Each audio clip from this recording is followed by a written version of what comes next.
Hello, friends, and welcome back to the Unshakable People Podcast, where we shape minds and build leaders. My name is Katy Kaspari. I'm your host, and I'm absolutely thrilled you found time to join me for the episode today.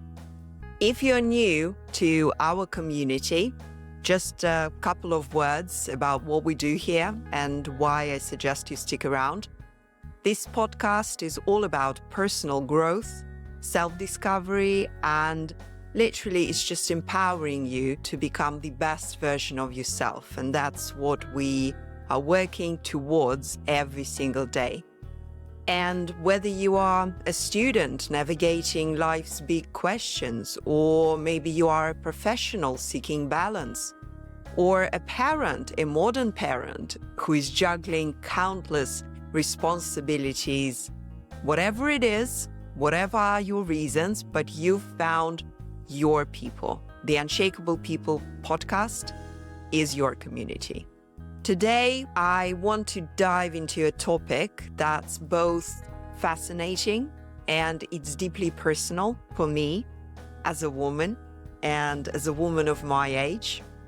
This topic that I've chosen today is how do you make sure that you stay young for longer? We all want that. We all do a lot of things for it to happen.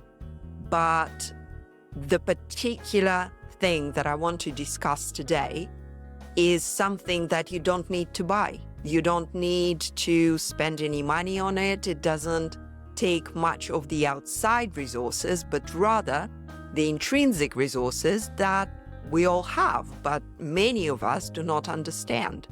These resources are the mechanism of self-healing. You might have heard about this concept sometime before, but today in this episode, I decided to put together all the science behind self-healing, all the psychology behind the self-healing. We're going to explore how our bodies and minds have an incredible capacity to heal and rejuvenate without the creams, without the supplements and all that. It's just what we have naturally inside our bodies and our mind. And how can we actually tap into that? How can we tap into that potential to live fuller and happier and healthier lives? This is exactly what we're going to talk about today. I've always been intrigued in a way when I heard stories of self-healing. Those are widely available all across the internet, and I'm sure you came across some of these stories before. Those incredible accounts of people overcoming serious illnesses against all odds. And one story that profoundly impacted me for making this episode today, that is the story of Louise Hay. She was an incredible woman. She built an incredible community. Her personal story, her journey of healing, and the wisdom that she shared in her books and in her videos, in her programs, they filled me with optimism and faith in what's actually possible, what we as human beings, as human bodies, what we're actually capable of. I think it's fair to say that our bodies are truly remarkable. They are equipped with a natural ability to maintain balance and heal. And this is something that scientists refer to as homeostasis. This concept has been around for quite a while. Psychologists refer to this concept as a functional system, which essentially means that our bodies are always working to keep everything, like the entire system, running smoothly. I remember chatting with one oncologist from Germany. He's a friend of mine, and this conversation didn't happen that long ago. She's the head of one of Europe's most prestigious private clinics, and she shared with me that oncologists in Germany, and as we all know, medicine in Germany and oncology in Germany is very advanced. Oncologists in Germany are now incorporating aspects of naturopathy into their training.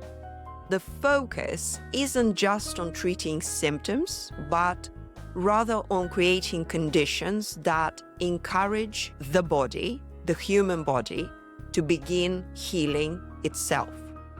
It's all about ensuring the body and mind work in harmony with medical interventions to address the underlying causes of disease. Isn't this amazing how Eastern and Western medical approaches are converging? For centuries, Western medicine emphasized treating symptoms. Western doctors were always paying attention to what the patient was feeling, while Eastern practices always focused on holistic well-being. We are seeing a beautiful blend of both worlds. I think this is the incredible time that we live in. And we are now seeing doctors aiming for comprehensive health care for the benefit of all the patients. And now I want to talk about something that might surprise you. Here's a question for you. Did you know that biologically speaking, our bodies were originally designed to live about 40 years? Our ancestors often lived around that age, and it was normal. And in many regions, that's still the life expectancy in many parts of our world today. It's similar to chimpanzees, our close genetic relatives. They live about 40 years in the wild. Think about it like this. When you buy a gadget, for example, it comes with a warranty period. Say you buy a fridge freezer, comes with a warranty period. After that, you're kind of on your own. So whenever your 10-year guarantee, 5-year guarantee runs out, you are left with just the piece of equipment and you're on your own. Similarly, around the age of 40, our bodies start to show signs of tear and wear. Vision might deteriorate, for example. Some genetic predispositions can become more apparent. You can start having pains in your joints, for example. It's as if a switch flips and we transition from growth to gradual decline. And that's a natural process. We all get older, and yes, our bodies do wear out. But here's the empowering part, the good news. While aging is definitely a natural process, we all age and we all know about it. But still, the how we age isn't set in stone. And modern people who take self-care seriously, they know this all too well. As I began getting older, at some point in my life, I just decided for myself that I want to live longer. I want to be healthier. I want to keep my body running as long as I can, because life is beautiful, because there are so many things that I want to do. There are so many things that I want to experience, so many emotions that I want to feel. And I appreciate it, and I'm grateful for every single day that I get. But still, our mindset, it plays a huge and sometimes pivotal role in our longevity and quality of life. Studies show that certain groups of people tend to live longer, like scientists, artists, people who create, people who use their imagination and use their mind power a lot. But what do these people have in common? Apart from creativity and maybe some more use of the mind potential than others. First and foremost, they have a passion. They have a purpose in life that is so huge that it keeps them looking forward, always striving for something greater. I remember in my own experience, when I was in that dark place, when I've had depression and I felt down every single day after my life was ruined, after I lost so many things that were dear to me, that had value to me, I lost that purpose and it was horrible.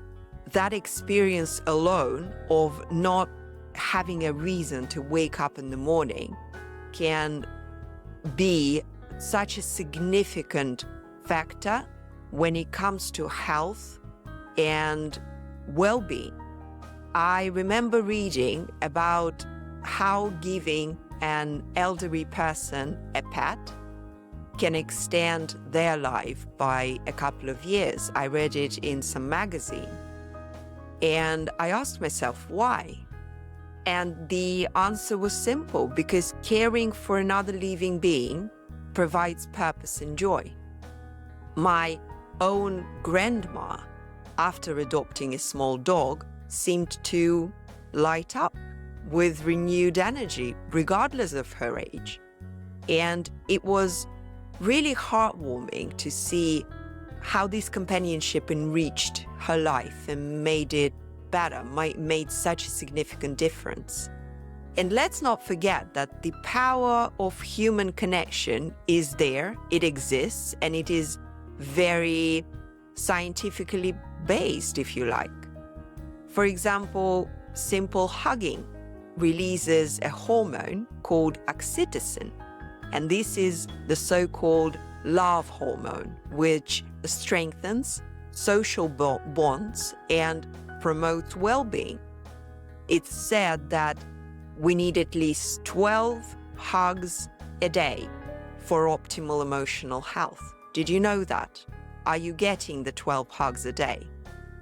If not, go ahead, embrace your loved ones a little more often and ask for hugs in return. And now let's go into the subtopic for today's discussion and talk about the conditions that actually foster self-healing. The first one is positive thinking, and I think it's a cornerstone. We all know that our thoughts and emotions can influence our physical health in profound ways. It can be crucial. Maintaining a balance of neurotransmitters like serotonin and dopamine is key to feeling good and functioning well. While genetics play, of course, a big part, but still, our lifestyle choices like diet, what we eat, how much sleep we get and how regular this sleep is, how late do you go to bed, our exposure to sunlight, how much of that sunlight and that vitamin D do we get. All these things, they significantly impact how these genes are expressed. And I know for a fact that there are 5 essentials to reducing emotional stress. And if you keep all these 5 in order, you'll be just fine. All of these 5 elements, they all start with an S, and it's easy to remember. So there you go, memorize that. The first one is sleep. The quality of rest is vital for repair and rejuvenation of our bodies. The second one is sport, exercises, physical activity. It boosts mood and health, and it keeps us energetic. The third is sunlight, and its natural light regulates our circadian rhythms and vitamin D levels. The fourth is smiles or laughter. When we feel happy, when we feel joy, these are just natural stress relievers. And the fifth one is sex. Intimacy can enhance connection and well-being, and it's just a great thing to keep for as long as you can. Incorporating these elements into our daily lives can create a strong foundation for self-healing. And another practice that I want to tell you about today, and that actually has transformed my life in many ways, is gratitude. I want to tell you a story. A few months ago, while I was browsing a bookstore in London, I stumbled upon some beautiful gratitude journal. I have many of them. A lot of them are over there, just standing on the shelves. Many others are being used on a regular basis. That particular one, unlike typical planners filled with to-do lists, that one was solely dedicated to appreciating the good in life. So it was all that happiness, lightness, and just, it was so very nice. I bought it for myself because I liked the way it looked, I liked the way it felt, and I just thought it would be a great addition to my journal collection. And I started using it a couple of days after by just jotting down things I was grateful for each day, big or small, no matter. And I must say that this simple act shifted my perspective, making me somewhat more aware of the abundance around me. Gratitude, it has a ripple effect. When we focus on what we have rather than what's lacking, we invite more positivity into our lives. And it really does reduce stress, and it fosters a sense of contentment, a sense of joy, a sense of fulfillment. Being grateful, it's not about them. It's not about all these other people or things or experiences that you're grateful for, but it's rather about you. It's about how you acknowledge and admit that there are so many things in your life that are good, that you're grateful for, that you're grateful to have. We all have some good stuff and bad stuff going on, but all the negative things, they fade and they become much less significant. This is why I now want to talk about the importance of releasing negative emotions at times of turbulence like we are experiencing today in the world. We all have negative emotions every single day. If you open the news channel, you'll be amazed. Oh my God, you don't want to even watch that stuff. I'll be honest. I am just browsing through news 5 minutes in my day, and then I just don't go there. Because holding onto resentment, guilt, or any past hurts or any of the negativity that's going on in the world, it can be like carrying around a heavy backpack. You might get used to the weight, but it's still exhausting. You might even tell yourself that it's okay. I am good with all these emotions. I'm okay carrying it around with me at all times, but your body and your psyche suffer because it's exhausting. And letting go of all these things, of all the baggage, of that heavy backpack that you don't need, it's all about forgetting or excusing what's happened. It's about freeing yourself from the grip of these emotions. Again, it's not about them. It's not about the other people. It's not about the experiences that might have happened to you and that you might have very bad recollection of.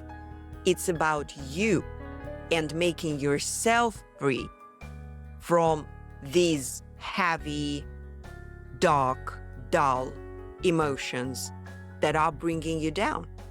Trust me, I work with many people, and as a mindset coach, I work with them on reprogramming their mindset, quite literally. And I help them release the burdens to unlock their true potential. And it's incredible to witness the transformations that occur when someone chooses to forgive and move forward. And it's not always the easy thing to do, because I've encountered a lot of clients in my practice. Everyone has their own story, but sometimes they come in with this feeling that they are never going to forgive that person for what they've done. And I know how it feels because I was in that same boat at some point. I suffered from people who I trusted my heart with, and I got betrayed. And this betrayal was so bad that it just got stuck in me.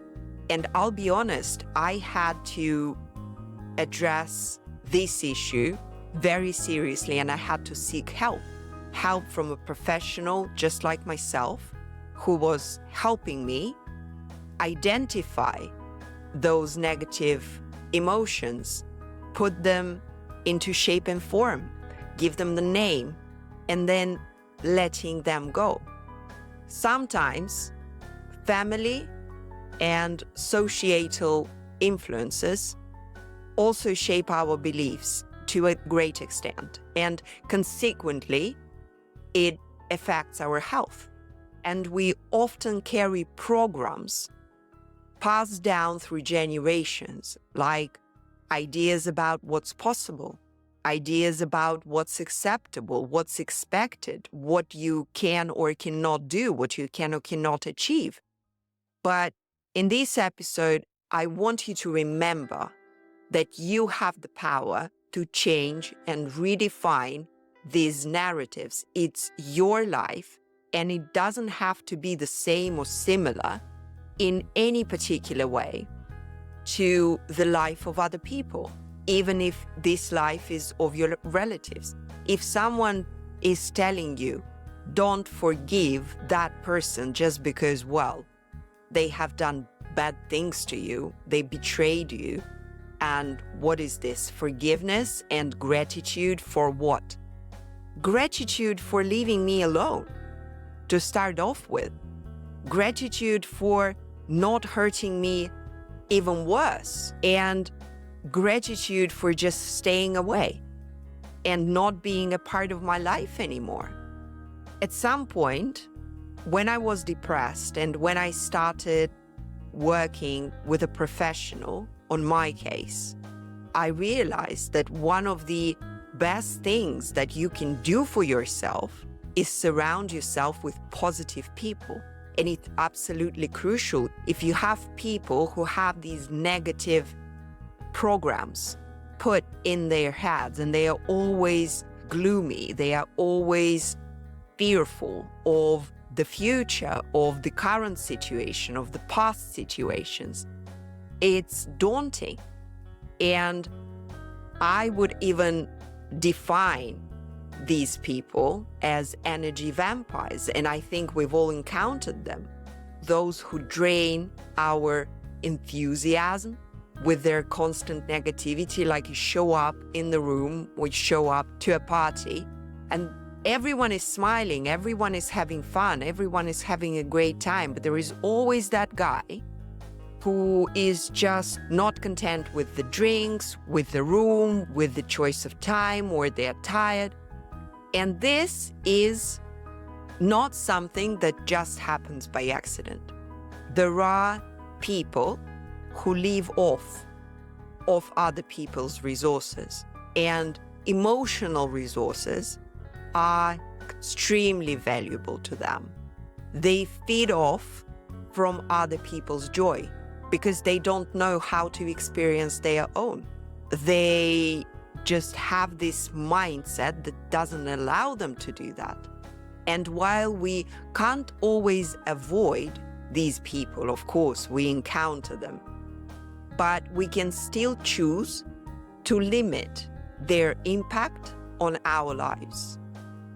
And I urge you to seek out those people who uplift you, who inspire you to do better, to be better, and who celebrate your successes but don't feel envious of what you have or what you have done. Because out of envy, for example, people can do horrible things. They can try to convince you that you are not enough, that you are not worthy, that everything you do is just useless. They would take away that purpose from you, and they will do it intentionally so that you do not achieve, so that you do not get from your destination A to your destination B, so that you fail. And that's the ultimate goal. Because negative people, even though they feed off from the positivity that they see in other people, they still hate that positivity. They resent it. And I just wish you all the best. So I'm just saying, try to surround yourself with the positive ones and get rid, if you can, of the negative ones. And now let's talk about the power of visualization. Again, the concept that has been around for a while, but I decided to touch upon it in our today's episode because it really does work. See, our minds are incredibly powerful tools. And neurologists, for example, they often encourage stroke patients to imagine moving their limbs, even if they can't physically do so. And this mental practice stimulates neural pathways, aiding in recovery.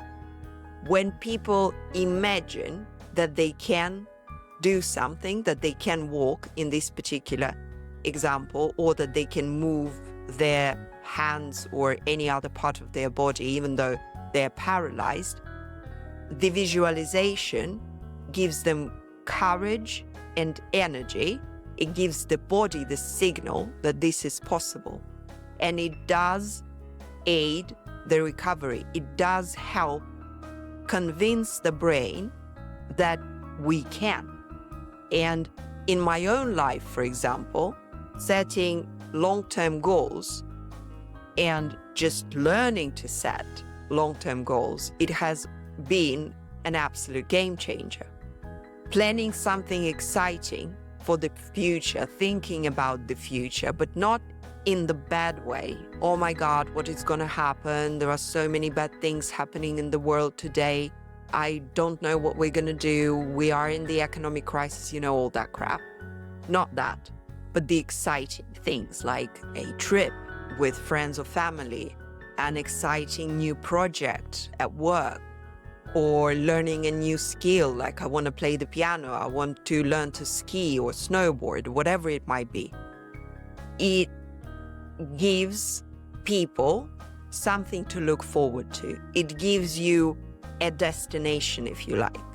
Because even if now you can't speak the language that you want to learn to speak, or you can't do something else that you want to do, even though you can't do it now, looking forward and envisioning what it looks like when you can, it gives you motivation, it gives you power, it gives you energy.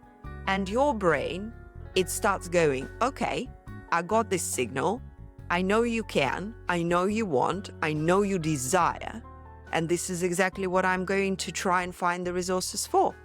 It just fuels your motivation and keeps you engaged with life.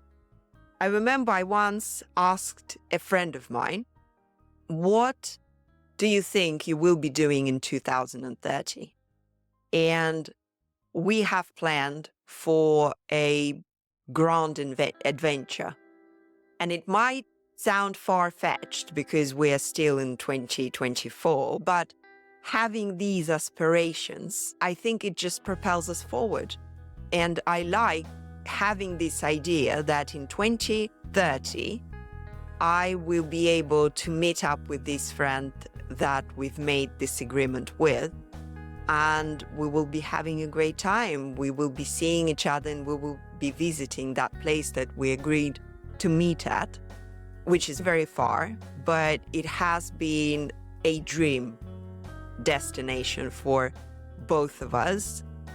And I'm just looking forward to this now. So what does this that we've talked about so far, what does it actually mean for you? Self-healing, it's a concept that I want you to understand. It's not just about the body. It's deeply tied to the mind and the spirit. So it's not only about the physical health and how well the body is maintained. It's not only about the diet. It's not only about the exercise, but in equal part, if not more, it is about the way you think. It is about your mindset. By cultivating positive thoughts, by embracing gratitude, by releasing the negative emotions, and by setting inspiring goals, you give yourself a chance and you tap into that innate ability to heal and to live a happy and fulfilling life. Imagine waking up each day feeling energized, feeling well-rested, feeling purposeful, feeling connected to the entire world and to the group. And that's the power of aligning your mindset with your well-being. This is how you live happily. Happiness, and I've said it multiple times in many of my episodes before, and I always say to my clients, happiness is a skill. It is a skill that you learn. And happiness is about science. It's not about something that happens to you. Life doesn't happen to you. Good skin doesn't happen to you. Good health also doesn't happen to you. Good skin happens to you with cosmetologists, with attention and having a cleansing routine or doing something else like procedures or something. It doesn't just happen by itself. Same with the diet and good shape. It doesn't happen on its own. It happens from good nutrition. It happens from attending classes, going to the gym, I don't know, swimming in the ocean, running and jogging in the park, you name it, whatever it is. But for all of these things, again, you need to have a mindset in the right place. And you need to align your mindset with the well-being, because there is a direct correlation between those things. Let's very quickly go through some actionable takeaways that I want you to remember. First, make sure to start a gratitude journal. It's an amazing thing. It's an amazing tool. I don't know why I haven't been doing it for my entire life. Probably because these things weren't around when I was much younger. But anyways, each day, write down 3 things that you are grateful for.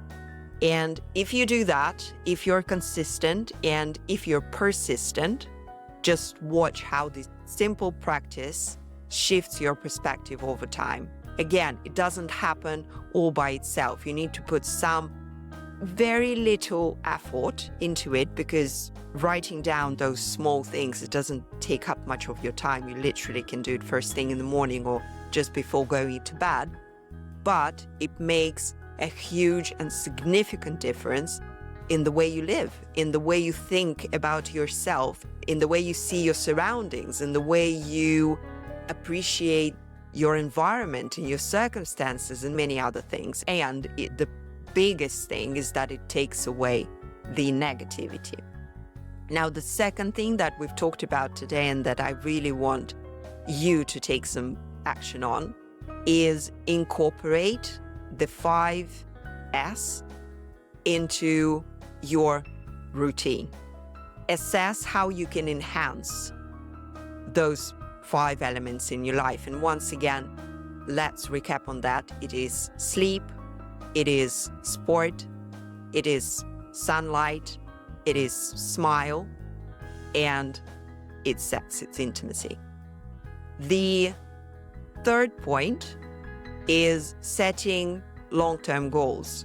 This might be a tricky one, and I know many people struggle with it, but it's actually much easier than it seems, because I personally have seen some of the trainings that many of the experts from the business are giving to teams and their clients in the business environment. I think it's just being overcomplicated, to be honest, because in many cases, it's just enough to dream big. As soon as your long-term goal is something that you really want to achieve, as soon as you understand why you want to achieve it, as soon as you understand what are the potential gains and the potential benefits that you can have from that long-term goal, and as soon as you start reminding yourself about all these reasons and about this goal regularly, you just walk towards it. And whether it's a personal project, it could be travel plans, it could be a new hobby that you always wanted to try but never had an opportunity. Just let yourself get excited about that future. Don't look at that goal as something daunting that is not there. It is so difficult to meet. It is just, this 2030, this is just so much time away. I don't know what's going to happen before then. Just be excited about it. And again, remind yourself constantly about what this goal is about, what are the reasons why you want to achieve this goal, and what would be your gains and your benefits when you get to that goal. Then the motivation is just going to be there, and it's going to be drip feeding your intentions every single day, little by little. Now, the fourth thing that we've discussed today is visualization. And really, when you visualize your wellness, when you spend just a few minutes each day imagining yourself in vibrant health and doing the things that you love, you brighten your life. You just make your life so much more enjoyable. You make your experience as a person living that life just better, or in all senses. And again, it doesn't take much time, and just give it a try. Even if you're skeptical, I was skeptical. I think I'm the biggest skeptic about everything when it comes to things like this, but it works. It works on the scientific level, and it works on the psychological level. So yes, this is definitely something that I support and think that is definitely worth it. One more thing, just to get it easier for you to visualize yourself, you also need to make sure that you surround yourself with positivity, with positive people. You seek out relationships and environments that nurture your growth and your happiness, that aid your happiness and help brighten your day rather than doing the opposite. On this note, thank you very much for spending this time with me today on the Unshakable People podcast. I really hope that you did enjoy the episode, and if it resonated with you, please subscribe to the channel from wherever you're listening or watching right now. And remember, again, we are a video podcast. I am on YouTube, and you can watch my videos on YouTube on my channel. And it's always wonderful to connect face to face. I'd love to see you there. Definitely make sure to check out and join if you feel like it. And if you're eager to dive deeper into personal growth and how you can live your life to the full potential, I invite you to join one of my programs, one of my Kaspari On programs at katykaspari.com/challenges. It's a transformative experience that I have designed myself. Much of it is based on my own personal experience and the experience that I get working with one-on-one clients. It is designed to help you embrace self-healing in many ways as well. It helps you find balance and connect with community of like-minded people. So make sure to check it out and join if you feel like it. Now, thank you once again for being a significant part of my life.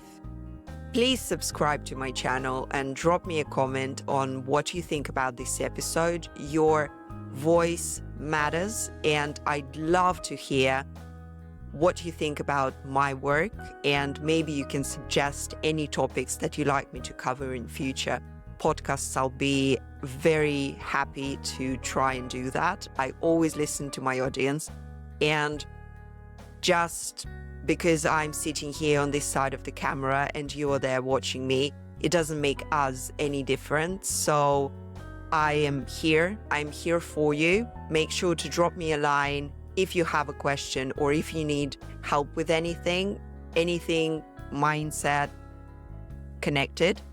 It's katy@kaspari.co.uk. I'll be happy to receive your note.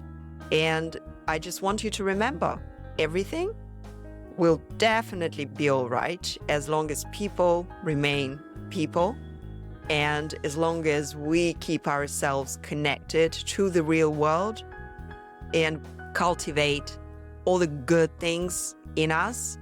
So with all my love, with all my respect, once again, thank you very much for joining me for this episode.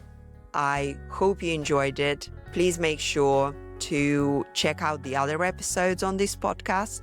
Maybe you will find something that resonates with you again. All the best, and I will see you next time. Bye-bye.